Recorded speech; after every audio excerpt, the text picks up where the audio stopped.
When you're a third culture kid, you might live in a country where you don't know the language. So that leaves you with two options. One, you either isolate yourself with other people who don't know the language, or two, you learn the language. Which is better?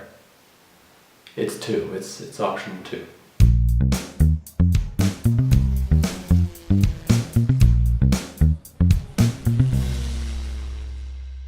Most third culture kids live in different countries because one or both of their parents are expats. Expats are people who are sent to different countries because of their jobs. So this usually means that they stay in that country for only a couple of years before going back home. But here's what happens. You move to said foreign country and you have to start going to school.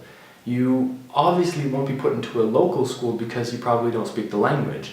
So you'll be put into a private international school, which is also paid by the company. Being an expat kind of has its perks. There's loads of different nationalities there too, but they all speak English. So what happens is you and your family only become friends with people from the school, and you never really fully experience what it means to live in Germany. The only barrier? Not knowing the language. I saw this happen quite a lot at my school, and to be honest, I don't really blame them. It's definitely much easier not to learn the language, especially if you're only going to be in this country for about a year and then never come back again. I joined an international school when I was in 10th grade, and there were people there who had been living in Germany since first grade, and they didn't speak any more German than Ein Bier bitte, and I just think that's sad.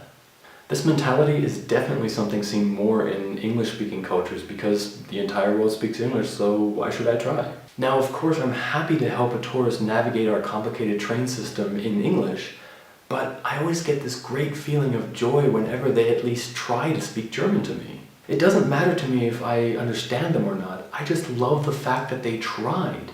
They realize that they're in a foreign country and they don't expect everyone to speak English.